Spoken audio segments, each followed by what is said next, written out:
নাম এটা 2018-19 চনৰ বাজেটত আমি কাজিৰঙাত এখন অৰ্কিড উদ্যান কৰাৰ সিদ্ধান্ত লৈছিলোঁ।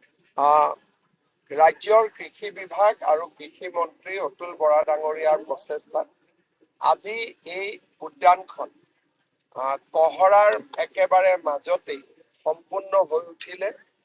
20 বিঘা মাটিত নিৰ্মিত এই অৰ্কিড উদ্যানখনত 1600 প্ৰজাতিৰ অৰ্কিড থাকিব।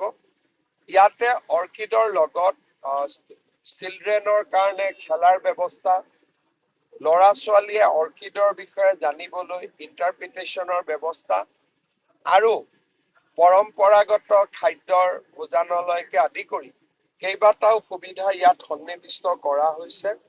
মই বিশ্বাস কৰোঁ যে এই অৰ্কিড উদ্যানখন কাজিৰঙাৰ পৰ্যটকসকলৰ বাবে আন এক আকৰ্ষণৰ কেন্দ্ৰ হৈ পৰিব।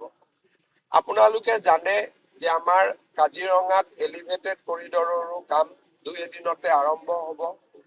টানেলৰ কামো নুমলীগড়ক লৈ আমাৰ আৰম্ভ হ'ব আৰু কাজিৰঙাৰ ওচৰৰ কেইবাটাও স্থানক আমি ডেভেলপ কৰাৰ চেষ্টা কৰিছোঁ, যাতে পৰ্যটক অহাই নহয়, পৰ্যটকসকলক যাতে 3টা দিন আমি কাজিৰঙাত ৰাখিব পাৰোঁ। অৰ্কিড পাৰ্কো সেই প্ৰচেষ্টাৰ এটা অংশ। আজি খুব সুন্দৰ কৰি ইয়াত হৈ গ'ল।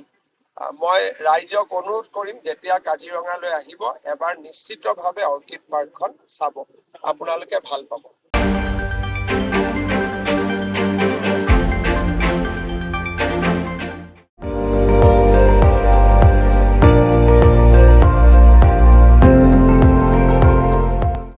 আপুনি চাই আছে ND24, সৰ্বশ্ৰেষ্ঠ নহয় সৰ্বোত্তমৰ দৌৰ।